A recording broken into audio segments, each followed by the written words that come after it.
दोस्तों आज पेश है बदसूरत जादूगरनी। ये कवर चित्र है दोस्तों।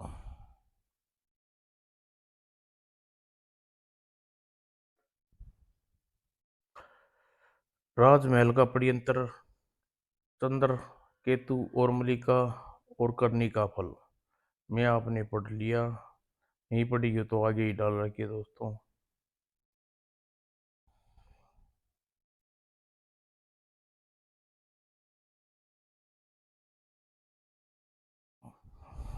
अब आगे पढ़े।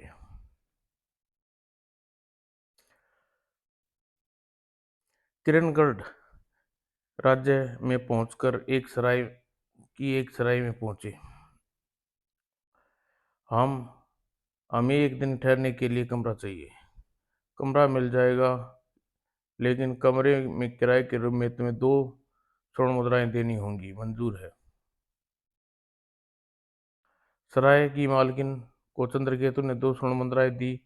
तब चंद्रकेतु और मलिका के लिए सराय का लिए कमरा खोल दिया गया। कमरे में पहुंचकर दोनों कुछ देर आराम करने के बाद, मुझे बहुत जोर से भूख लगी है। ठीक है, मैं अभी नगर में जाकर कुछ खाने पीने का सामान लेते के आता हूँ। इतना कहने के बाद चंद्रकेतु कमरे से बाहर निकल गया। जैसे ही बाजार में पहुंचा, अरे रागिर कहाँ जा रहा है? जाते जाते कमली तमोलन की दुकान का मशहूर पान का बीड़ा तो खाता जा। कहावत सुनकर चंद्रकेतु ने पीछे मुड़कर देखा। मैं तुम्हें ही बुला रही हूँ रागिर, जरा इधर तो आओ। चंद्रकेतु वापस मुड़कर कमली तमिल तमोलन के दुकान पर जा पहुंचा। रागिर, अगर जेब में पैसे नहीं तो एक पान का बीड़ा मुफ्त खाते जाओ। मैं तुम्हें बीड़े के पैसे नहीं लूंगी। मैं कोई भिखारी नहीं हूँ जो मुफ्त में तेरा पान का बीड़ा खाऊं। चल, लगा पान के 2 बीड़े।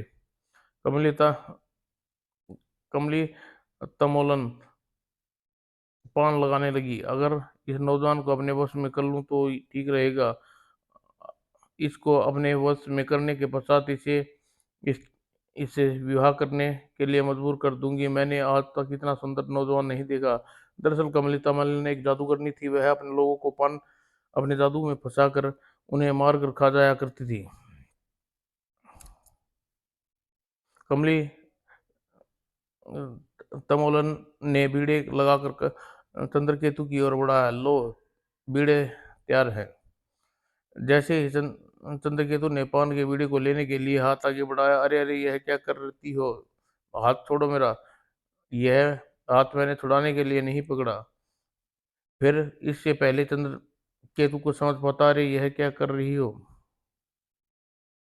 और धागा बनते ही, हाँ हाँ, अब तू मेरे चुंगल में फंस चुका है।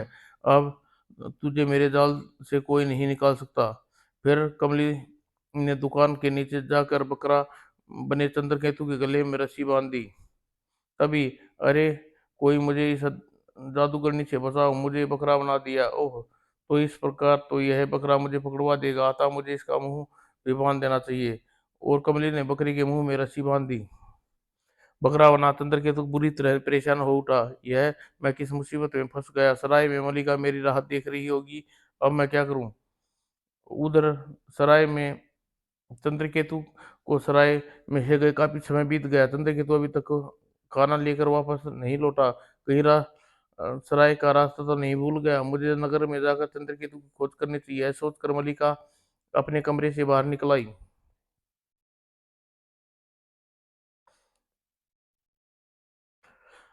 फिर जो है, जैसे ही सराय के दरवाजे पे पहुंची, क्या बात है बेटा, तुम कुछ परेशान से लग रहे हो? तुम्हारा साथी कहाँ गया? मैं उसी वजह से परेशान हूँ।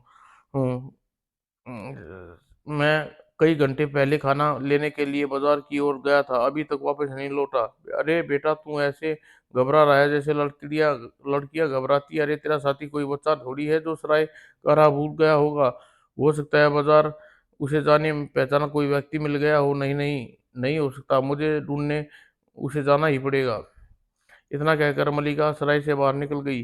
मल्लिका चंद्रकेतु को बाजार में खूब खरा ढूंढा, पर उसे कहीं नहीं मिला। हे भगवान, तूने तूने यह क्या किया? मेरे पति को मुझसे क्यों अलग कर दिया? इधर मल्लिका चंद्रकेतु की तलाश में भटक रही थी। पूरा दिन बीत जाने गया। सारा दिन यह बकरा इसी प्रकार भूखा प्यासा रहा है। मुझे इसके मुँह पर रस्सी खोलकर इसे खाना खिला देना चाहिए। अतः कमली तमिलन तमोलन ने बकरे के मुंह से रस्सी बंदी रस्सी खोली और उसके आगे रोटियां डाल दी।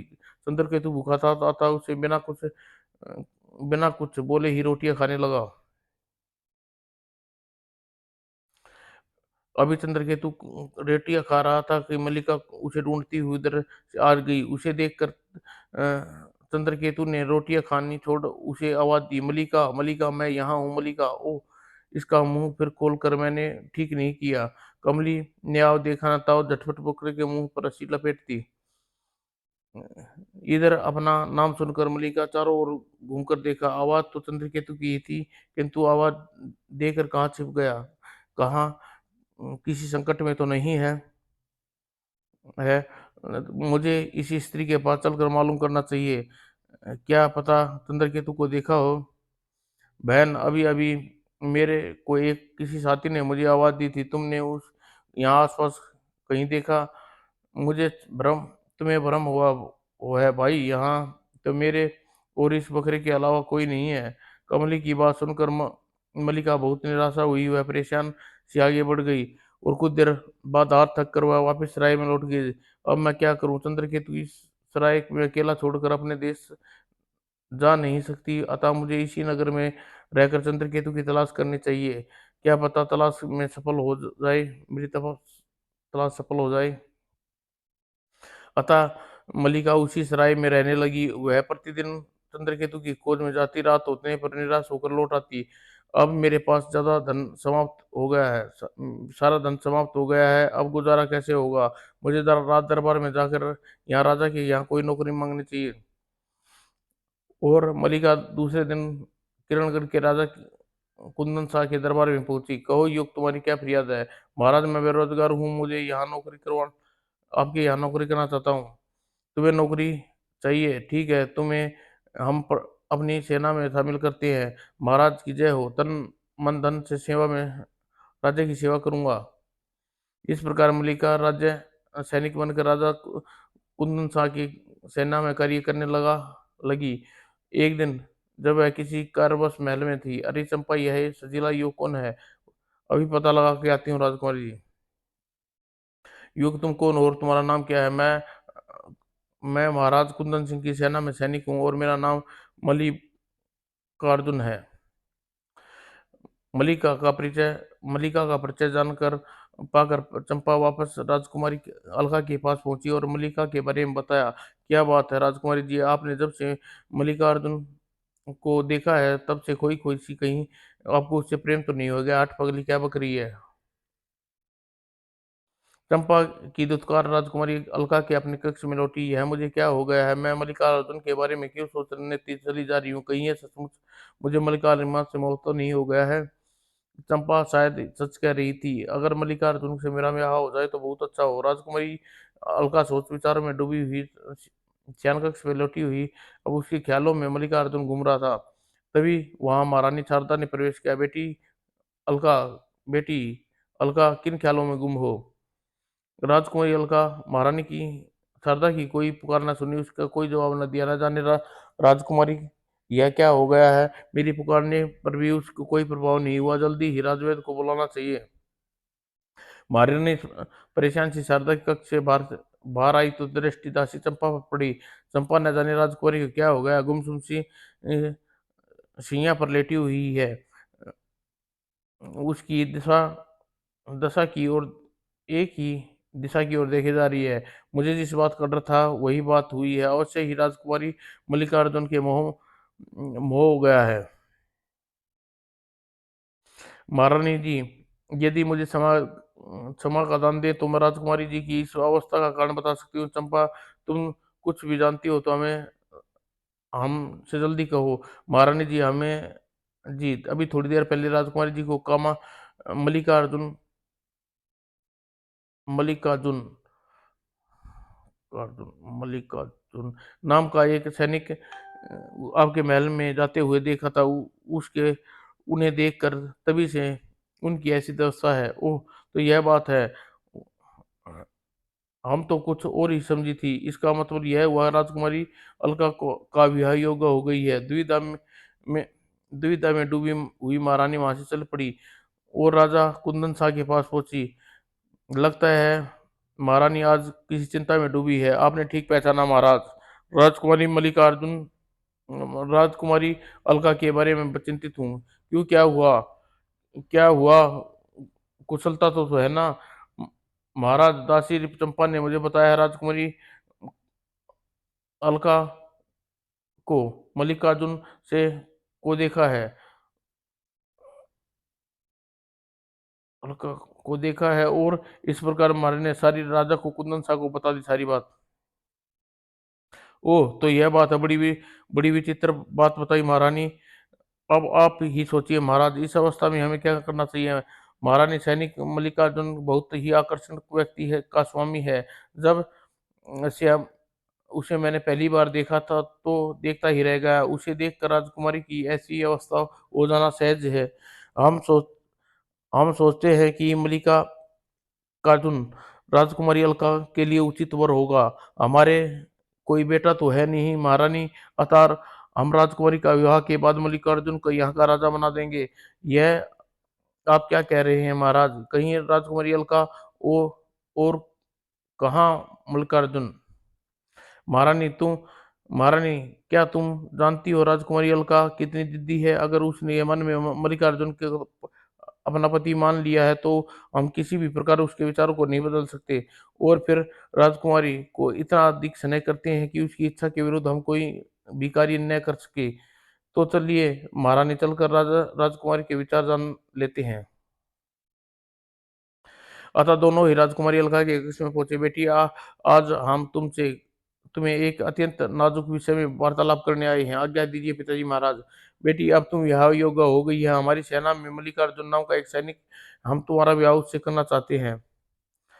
हम मल्लिकार्जुन के बारे में तुम्हारी राय जानने आए हैं बेटा। ओह, इन्हें मल्लिकार्जुन के बारे में कैसे पता चल गया? मेरे मन में इन्हें इन्हें कैसे जान ली?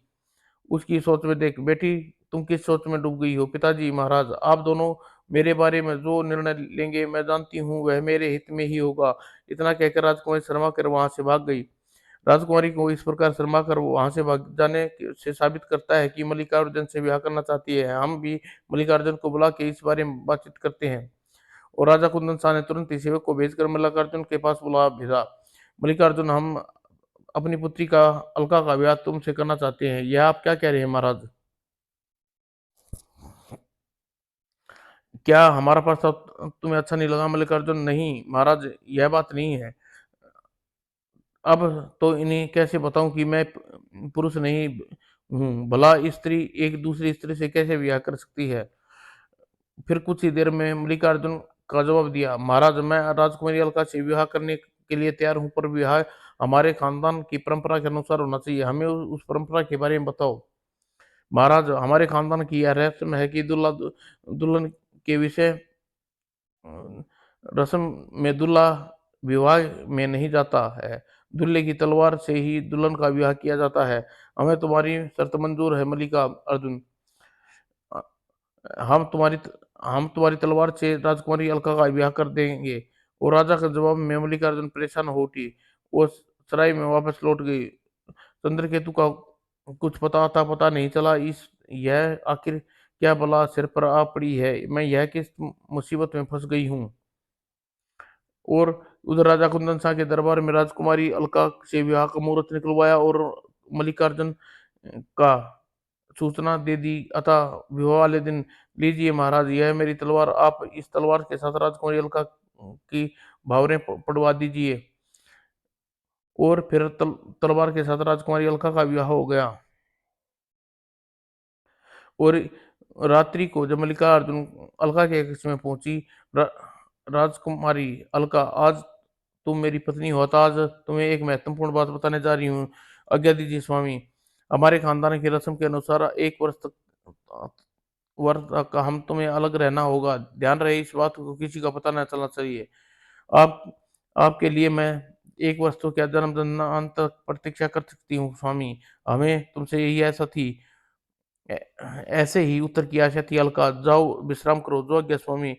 और राजकुमारी सराय श्यारा में पर जाकर लेट गई तो मल्लिका अपनी शयन पर लेट गई।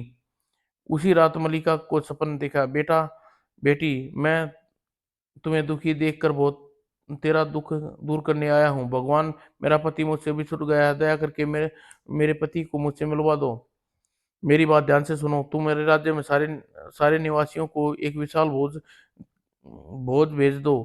ऐसा करने पर तेरा खोया हुआ पति चंद्रकेतु तुम्हें मिल जाएगा। तेरा पति एक जादूगरनी के जाल में फंस गया है क्या? सच? लेकिन महाराज मेरा पति चंद्रकेतु इस राज्य में किसके पास है? वह मुझे मुझे मिल क्यों नहीं रहा? इससे पहले शिवजी मल्लिका को पूरी बात बताते राजकुमारी मल्लिका को झंझोर को जगा दिया।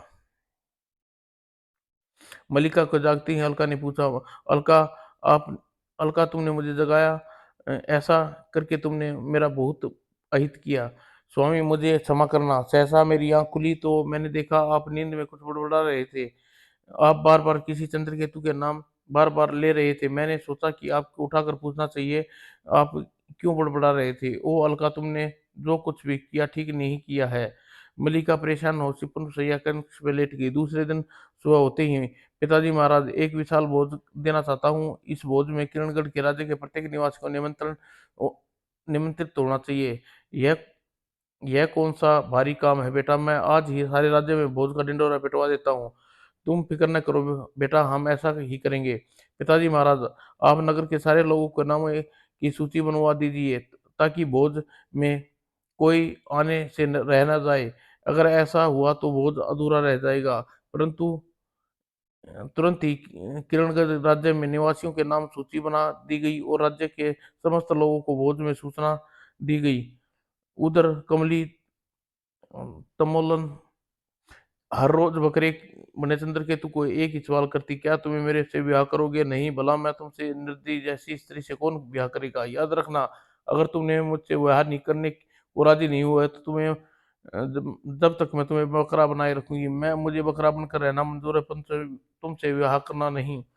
देखती हूँ तुम कब तक मेरी बात टालता है, एक दिन ना एक दिन तुझे राजी होना ही पड़ेगा। और नियमित दिन के विशाल भोज का आयोजन किया गया। भोज कार्य चलने 2 दिन बीत गए। राज्य के सभी निवासी भोज पर आ रह चुके हैं।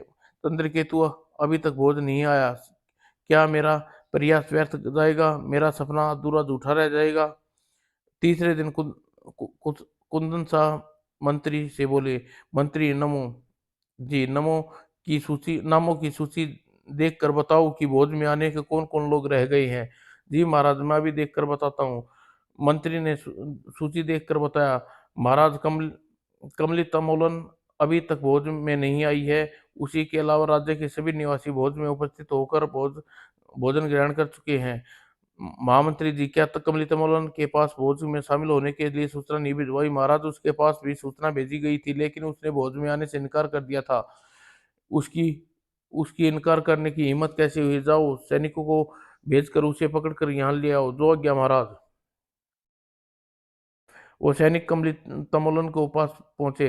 कमली, महाराज ने तुम्हें बुलाया है। मैंने पहले ही मना कर दिया है कि मैं भोजन में नहीं आऊंगी, फिर तुम लोग दोबारा मुझे क्यों बुलाने आए हो? कमली, महाराज की आज्ञा की हर हालत में तुम्हें भोज में शामिल होना पड़ेगा। मैंने कह दी तो दिया है, मैं नहीं आऊंगी। और कमली तमोलन इतना कहती हैं, अरे अरे यह क्या करते हो? इसके सिवा और कोई चारा भी नहीं है। तो नहीं है, तुम्हें इसी प्रकार महाराज के पास ले जाना होगा। कमली समझ गई कि सैनिकों के बीच बुरी तरह फंस गई। अतः वह गिड़गिड़ाती हुई बोली, अच्छा ठीक है, तुम्हारे साथ चलने को तैयार हूँ। मेरे साथ मेरा बकरा भी जाएगा। कोई बात नहीं, नहीं तुम उसे भी साथ लेकर चल लो। कमली बकरे की रस्सी खोली और सैनिकों के साथ चल रही। इन्होंने मुझे कुछ करने का मौका ही नहीं दिया, वरना मैं इनके गले में धागा बांधकर बकरा बना देती। और सैनिक कमली को लेकर कुदन शाह के पास पहुंचे। मालिका यह यहाँ क्या कर रही है? इसने राजकीय वस्त्र क्यों पहने हुए हैं? मलिका यहाँ क्या कर रही है? इन राज कमली, तुम्हारा इतना दुस्साहस हुआ, भोज में आने से इनकार कर दिया। कमली ने जब जवाब नहीं दिया, तुम्हें यह बकरा अपने साथ क्यों ले आई हो? महाराज, मैं इस बकरे की बहुत मोह करती हूँ, एक पल के लिए भी इसे अपने से अलग नहीं करती, इसलिए इसे अपने साथ लाई हूँ। तब कुंदन शाह ने सैनिकों को आज्ञा दी, सैनिकों, कमली को भोजन के स्थान पर बिठाओ, स्थान पर ले जाओ और इसे भोजन करवाओ। जब कमली सैनिकों को वहां से ले जाने लगी, कमली, तुमने इस बकरे के मुंह पर रस्सी क्यों बांध रखी हुई है? ऐसा करने से इसे कष्ट होता होगा, चलो इसके मुंह से रस्सी खोल दो। ओ फंस गई, मुंह से रस्सी खुलवाने के लिए यह बकरा बता देगा मैं कौन हूँ। कुंदन शाह की आज्ञा पाकर मजबूरी में कमली ने आगे बढ़ी और बकरे के मुंह से बंदी रस्सी खोल दी। रस्सी खोलते ही, मलिका, मलिका, मैं हूँ चंद्रदूत, चंद्रकेतु, यह बकरे के रूप में। मलिका, इस इन सब बातों का उत्तर मैं बाद में दूंगा, पहले मेरे गले में पड़ा जादुई धागा खोल दो। अरे, अब मेरी खैर नहीं। और हैरत में डूबी मलिका ने बकरे के गले में बड़ा बंधा धागा खोल दिया। यह क्या जादू हुआ? बकरा युवक कैसे बन गया? ओह चंद्रकेतु, तुम ठीक तो हो ना? हाँ मलिका। चंद्रकेतु अब अपने असली रूप में आ गया था। अब मेरी मेरी कलई खुल गई है। राजा मुझे मौत के घाट उतार देगा। कुंदन शाह कड़क कर कमली से पूछा, कमली, यह जादुई बकरा कौन है? तुमने इसे कहाँ से प्राप्त किया? महाराज, मुझे क्या पता यह बकरा जादुई है। कमली ने सफेद झूठ बोलते चंद्रकेतु चिल्लाया, महाराज, यह जादूगरनी हम झूठ बोल रही है। इसी ने मुझे जादू से बकरा बना कर कैद कर लिया था। क्या क्या कमली जादूगरनी है?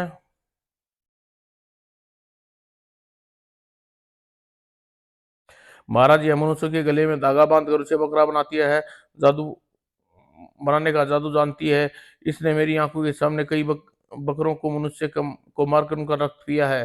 क्या क्या युग, तुम सच कह रहे हो युग? हाँ महाराज, आप मेरी बात पर यकीन कीजिए। लेकिन इसने अभी तक तुम्हें कैदी क्यों बनाकर अपने पास रखा है? तुम्हें मारकर इसने तुम्हारा खून क्यों नहीं पिया?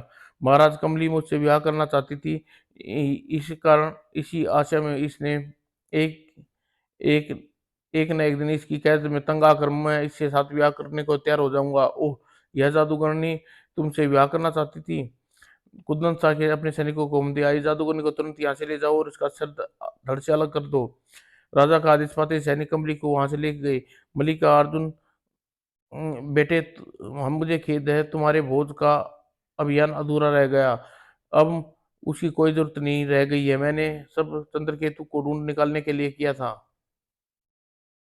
यह तुम क्या कह रहे हो बेटा? मैं, हमारी समझ में कुछ नहीं आ रहा। मैं आपको पूरी बात बताती हूँ पिताजी महाराज। और हम, हाँ बेटे, हमें सारी बात साफ साफ बताओ। तो सुनिए पिताजी महाराज, जिस प्रकार राजकुमारी अलका तुम्हारी आपकी बेटी है, उसी प्रकार मैं भी आपकी बेटी के समान हूँ। मैं पुरुष न होकर स्त्री हूँ। मलिका की बात सुनकर कुंदन सा जैसे आसमान से नीचे गिर पड़े। तुम पुरुष नहीं हो? हाँ महाराज, मैंने जानबूझकर पुरुष वेश धारण करना पड़ा था। तुमने तो हमें उलझन में डाल दिया। तुम स्त्री थी तो हमें पहले क्यों नहीं बताया और राजकुमारी अलका से ब्याह क्यों किया? महाराज, राजकुमारी अलका से ब्याह अ, मुझसे नहीं, बल्कि मेरे पति चंद्रकेतु की तलवार के साथ हुआ है। इसलिए मेरे पति चंद्रकेतु ही राजकुमारी अलका की असली पति हैं। महाराज, यह सब मैंने मजबूरी में किया है, मुझे क्षमा कर दीजिए। तब मलिका ने अपनी और चंद्रकेतु की दुख भरी कथा कुंदन साहब से कह सुनाई। सारी बात सुनकर मलिका, बेटी, यह जो कुछ भी हुआ बड़ा विचित्र हुआ, अतः हम तुम्हें क्षमा कर दिया है। क्या सच महाराज? हाँ हाँ बेटी, यह यहाँ खड़े खड़े रहना व्यर्थ है। भोज का आयोजन पूरा हो चुका है, चलो अब महल में वापस चलते हैं। चलिए महाराज। तीनों महल की ओर चल दिए। जब राजकुमारी अलका ने सारी बात का पता चला तो वह मलिका से बोली, मलिका दीदी, शायद इसलिए आपने कहा था कि 1 वर्ष के लिए हम दोनों को अलग रहना पड़ेगा। हाँ अलका, मैंने 1 वर्ष का समय इसलिए कहा था कि 1 वर्ष में मैं चंद्रकेतु की खोज कर लेती। अगर चंद्रकेतु मुझे नहीं मिलता तो मैं मजबूर होकर अंत में मैं तुम्हें अपना राज बता देती। इधर चंद्रकेतु राजा कुंदन शाह से आग्रह करके उससे बताया, महाराज मैं देवनगर का युवराज चंद्रकेतु हूँ। मेरे धूर्त चाचाओं ने मिलकर मेरे पिता की हत्या कर दी, अतः मुझे लेकर मेरी माँ को राज्य में मुँह छुपाकर भागना पड़ा। ओह! यह तुम्हारे साथ बहुत बुरा हुआ बेटे। महाराज मैं अपने चाचाओं का से अपना राज्य वापस लेना चाहता हूँ और बिना सेना यह कार्य संभव नहीं है। चंद्रकेतु अब तुम्हें फिर करने की कोई जरूरत नहीं है। हम अपनी सारी सेना तुम्हारे साथ कर देते हैं और तुम देवनगर में जाकर युद्ध करो और अपने चाचाओं से अपना राज्य वापस लो। महाराज मैं आपका यह उपकार कभी नहीं भूलूंगा। हम हम तुम्हें हम तुम पर कोई उपकार नहीं कर रहे। चंद्रकेतु तो हमारे दामाद हो और हमारी तुम्हारी सहायता करना हमारा फर्ज है। उसी दिन चंद्रकेतु किरणगढ़ राजमहल में रुका रहा और कुछ एक दिन कुंदन शाह के अनुरोध पर अपनी बेटी अलका व मलिका के साथ उससे विदा हुआ। आओ बेटे, भग, जाओ बेटे, भगवान तुम्हारी रक्षा करे और तुम युद्ध में विजयी हो। राजा कुंदन शाह ने अपनी सारी सेना चंद्रकेतु के साथ कर दी। कई दिन सफर करने के पश्चात चंद्रकेतु सेना के साथ पांचों पंचाल देश में पहुंचा। मलिका, हम यहीं पर अपना डेरा तंबू गड़वाना चाहते हैं, तुम्हारा क्या ख्याल है? क्या आप पिताजी महाराज से मिलने राजमहल नहीं जाएंगे? हम दूत भेजकर तुम्हारे पिता को यहीं बुला लेते हैं। हमारा उनसे महल में जाना उचित नहीं होगा, वह भी क्रोध में होंगे। यह आप ठीक कह रहे हैं स्वामी। तुरंत ही उस स्थान पर तंबू गाड़े गए और थोड़ी देर बाद चंद्रकेतु एक दूत को आज्ञा दी, दूत जाओ पंचाल देश के राजा सूर्यबलम के पास जाकर सूचना दो कि देवनगर में युवराज चंद्रकेतु नगर के बाहर उसकी प्रतीक्षा कर रहे हैं, जो हुक्म। दूत वहां से चला गया और चंद्रकेतु ने दूसरा दूत अपनी मामलिका के पास भेजा। दूत सीधा राजा सूर्यबलम के दरबार में पहुंचा, उसे सूर्यबलम को सूचना दी, युवराज चंद्रकेतु इस प्रकार नगर के बाहर क्यों रुके हुए हैं? क्या उन्हें दासी का राज मालूम हो गया है? कहीं क्रोध की वजह से नगर के बाहर तो नहीं रुके हैं? फिर कुछ सोचकर उन्होंने दूत से कहा, युवराज चंद्रकेतु से कहना कि हम सिर्फ उनसे मिलने उसके डेरे पर आ रहे हैं। जो आज्ञा महाराज। और सूर्यबलम सिद्धि चंद्रकेतु के खेमे में जा पहुंचे। तुम यहाँ कैसे? युवराज चंद्रकेतु कहाँ है? महाराज मैं ही युवराज चंद्रकेतु हूँ। क्या बक रहे हो? क्या हम युवराज चंद्रकेतु को नहीं जानते क्या? महाराज ठीक महाराज मैं ठीक कह रहा हूँ। आप जिस युवराज चंद्रकेतु को जानते हुए नकली है, उसका नाम कपिल सेन है। क्या? तब तब चंद्रकेतु ने आदि सेन को सौमित्र सेन के षड्यंत्र की सारी घटना सूर्यबल्लम को बता दी। सारी बात जानकर, ओह, तो आदि सेन ने हमारे साथ इतना बड़ा छल किया। सहसा सूर्यबल्लम ने कुछ याद आया। वो चंद्रकेतु से बोले, हमारी बेटी मलिका तुम्हारे साथ पंचाल देश छोड़कर गई थी, अब वह कहाँ है? वह मेरी पत्नी है महाराज। तभी मलिका ने खेमे में प्रवेश किया। पिताजी, मलिका मेरी बच्ची, आओ मेरे सीने से लग जाओ। मलिका दौड़कर सूर्यबलम की छाती से लग गई। कुछ क्षण बाद हम तुम दोनों पर बहुत नाराज थे, पर तुम्हारी बात सुनकर हमें तुम्हारी क्षमा कर दिया है। आओ राजमहल चलो।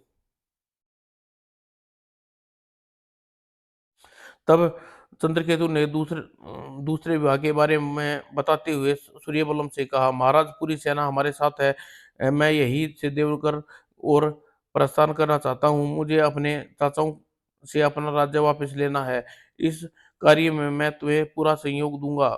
मैं अपनी सेना तुम्हारी सहायता के लिए तुम्हारे साथ भेज देता हूँ। और तभी दूत चंद्रकेतु की माँ मलिका को ने प्रवेश किया। चंद्रकेतु बेटे तू आ गया? हाँ माँ। चंद्रकेतु दौड़कर मलिका के चरण स्पर्श किए। माँ अब मैं तेरा बेटा आ गया है। अब पूरा दल बल अपना देवनगर पर चढ़ाई करने जा रहा हूँ। मुझे सफलता का आशीर्वाद दे माँ। मेरा आशीर्वाद तुम्हारे साथ है बेटा, तू हमेशा विजय रहूंगा। और अपनी माँ व दोनों पत्नियों के साथ लेकर चंद्रकेतु विशाल सेना सहित देवनगर की ओर कूच कर दी। राजा सूर्यबल्लम और उसकी सेना भी चंद्रकेतु के साथ थी। देवनगर पहुंचकर हमारा यह पत्र लेकर तुम देवनगर के राजा आदित्य सेन के पास जाओ। जो आज्ञा महाराज।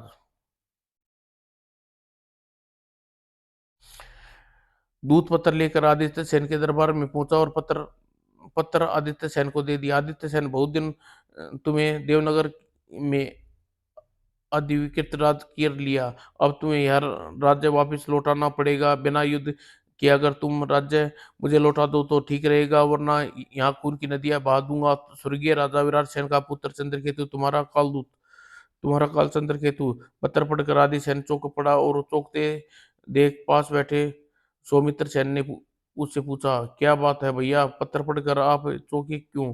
किसने का पत्र है? सौमित्र सेन, बात ही कुछ ऐसी है, लो तुम भी पत्र पढ़ो, कहकर आदि सेन ने पत्र सौमित्र को दिया। सौमित्र ने पत्र पढ़ा तो वह भी चौंकते हुए बोला, और अ, फिर अपने आप को संयत करते हुए बोला, भैया हम उस चंद्रकेतु की ललकार से डर कर भला उसे इस प्रकार राज्य कैसे सौंप सकते हैं? हमें उसके पत्र का मुंह तोड़ जवाब देना चाहिए। तुम ठीक कह रहे हो सौमित्र, आदिसेन ने तुरंत दूत से कहा, अपने मालिक से कह देना कि हम उसे युद्ध किए बिना 1 इंच भूमि नहीं देंगे। उसे हिम्मत है तो हमसे युद्ध करे, हमें हरा कर देवनगर राज्य छीन ले। दूत वापस लौट कर चंद्रकेतु को सारी बात बता दी और सुनकर सूर्यबल्लम गुस्से में भरकर उठा। चंद्रकेतु, अब हम सिर दी देवनगर पर दावा बोल देना चाहिए। आप ठीक कह रहे हैं महाराज। और उसी दिन आदिसेन ने चंद्रकेतु की सेना का आमना सामना हुआ, और संध्या होते होते आदिसेन की सेना के हौसले पस्त हो गए। और उधर चंद्रकेतु ने राजा सूर्यबल्लम सैनिकों के साथ राजमहल पर धावा बोल दिया, और मारकाट मचाते हुए वे लोग उस कक्ष में पहुंचे जिसमें बैठकर आदिसेन और सौमित्र गुप्त मंत्रणा कर रहे थे। मेरे पिता के हत्यारों, बहुत दिनों तुम दोनों ने राज्य पर सुख भोग लिया, अब मरने के लिए तैयार हो जाओ। ओह, यह तो महल में भी आ गया, जल्दी से यहाँ से भागना चाहिए। जैसे ही भागने के उपकरण किया, ओह नहीं, दोनों घायल होकर पृथ्वी पर गिर पड़े। किसी भी तरह अपनी जान बचाती न देख वे गिड़गिड़ा उठे, हमें छोड़ दो चंद्रसेन, हम तुम्हारे पास तुम्हारा राज्य वापस लौटा देंगे। नहीं, ऐसा नहीं होगा, तुम्हारा काल तुम्हारे सिर पर है, हमें छोड़ दो, आह, कहकर चंद्रकेतु ने बारी बारी दोनों की गर्दन तलवार से वार किया और उन्हें धड़ से अलग कर दिए। इस घटना के 5 वर्ष इस इस घटना के 5 वर्ष पश्चात चंद्रकेतु ने सफलतापूर्वक देवनगर का राज्य किया। इस बीच मलिका और के अलावा एक एक पुत्र उत्पन्न उत्पन्न हुआ। मलिका, अब हम जंगल के भ्रमण करने के लिए जाना चाहते हैं। अच्छा विचार है महाराज, हम आपके साथ चलूंगी। और चंद्र केतु मलिका के साथ लेकर वन में पहुंचा और एक सरोवर के किनारे उन्हें रोक दिया। मलिका, तुम यहीं रुक कर जरा सरोवर में मुंह धोकर आते हैं। जो आज्ञा स्वामी। चंद्रकेतु सरोवर की ओर चल दिया और सरोवर के किनारे पहुंचा। चंद्रकेतु सरोवर के पानी में छलांग लगा दी। अरे महाराज, यह क्या कर रहे हैं? वह तो केवल मुंह धोने गए थे। और जब काफी समय बीत जाने पर भी चंद्रकेतु पानी से ऊपर नहीं आया, मलिका फूट फूट कर रोने लगी। हाय मेरा सुहाग, एक बार फिर उजड़ गया, अब मैं क्या करूं? और संध्या होते ही मलिका वहीं बैठी रही, रोती रही। ओह, महाराज का शव तैरता हुआ किनारे की तरफ बढ़ रहा है। कुछ देर बाद शव तैरता हुआ किनारे पर आ गया। मलिका ने किसी प्रकार शव को रथ में रखा और और भरे मन से देवनगर वापस लौट आई। चंद्रकेतु के शव देखकर राजमाता मलिका का अलका का विलाप कर उठी। हाय मेरे बेटे, तुम मेरी गोद सुनी कर क्यों कर गया? हाय स्वामी। फिर तब तक रात गिराई और दुखी राजमाता मलिका म- मालविका और मलिका से कहा, अब तो रात्रि हो गई है, इसलिए चंद्रकेतु का अंतिम संस्कार तो नहीं, कल प्रातः ही हो पाएगा। आप ठीक कह रही हैं माँ। उधर कैलाश पर्वत पर स्वामी, आज मेरी जाने क्यों बाई आंख फड़क रही है? तुम्हारी आंख आज उचित फड़क रही है पार्वती। क्यों?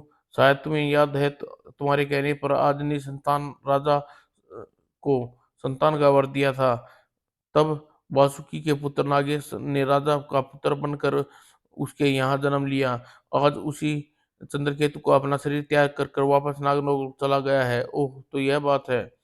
पार्वती अपने नेत्र बंद कर लिए और कुछ देर जब उसने अपनी आंखें खोले, स्वामी मेरे नेत्र बंद करने से अभी-अभी देवनगर का ध्यान किया था। वहाँ चंद्रकेतु की दोनों पत्नियाँ उसकी माँ मृत्यु पर अत्यंत दुखी हैं।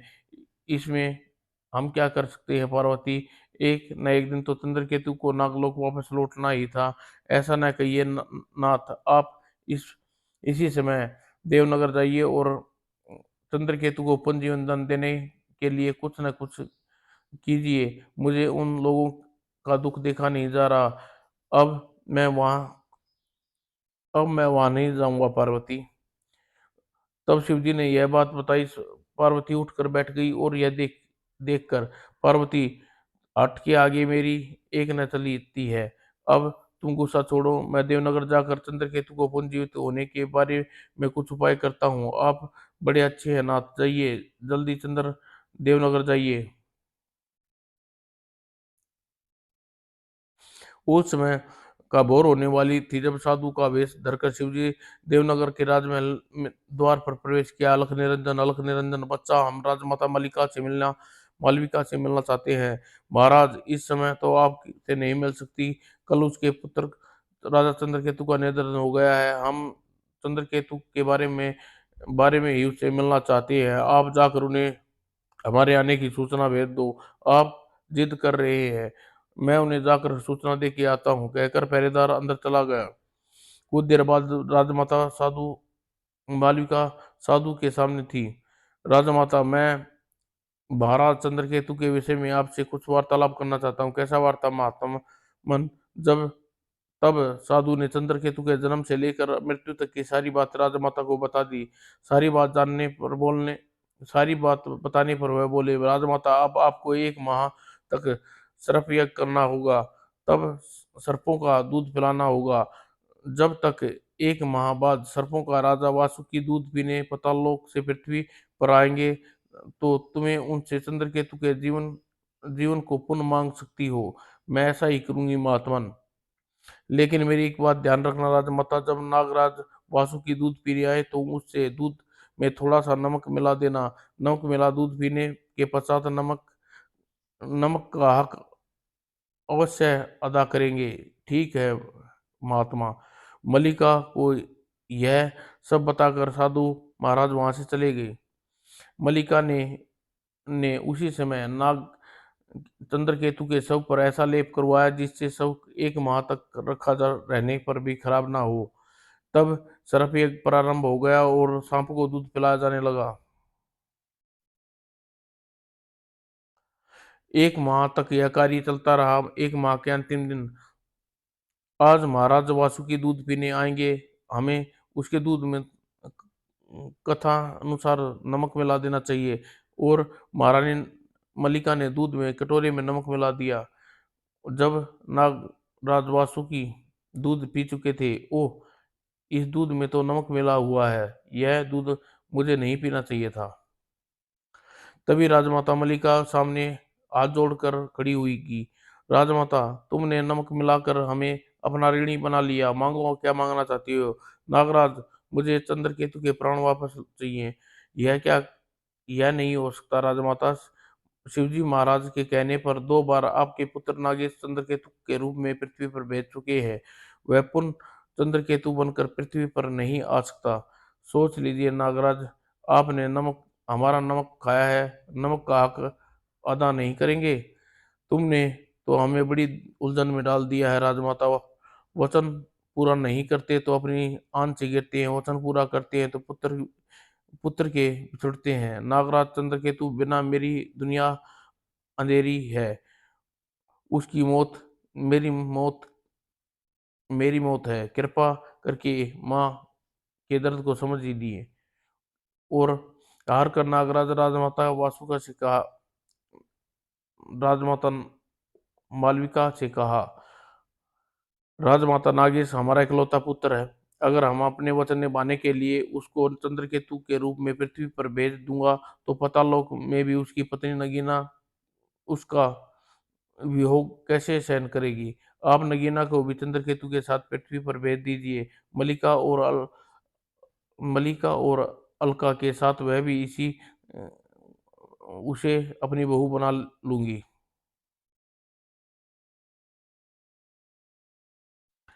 ठीक है राजमाता, कल ही चंद्रकेतु का शव में प्राण वापस लौट आएंगे और उसी समय नगीना भी आपके राजमहल में पहुंच जाएगी। आप धन्य हैं नागराज, किंतु सचमुच सचमुच ही नमक का हक अदा कर दिया। उधर नागराज वासुकी पाताल लोक में नागेश और नगीना नगीना को अपने पास बुलाया। तुम दोनों हमेशा हमेशा के लिए नागलोक छोड़कर पृथ्वी देवनगर राज्य में जाना है मेरे बच्चों। लेकिन क्यों पिताजी महाराज? मेरे बेटे राजमाता मलिका ने नमक खाया है, इसलिए उसका ऋणी हूँ। और तुम्हें उस पुत्र तुम्हें तुम्हें उसका पुत्र चंद्रकेतु बनकर उसकी सेवा करनी है। आपका हुक्म से आंखों पर पिताजी महाराज।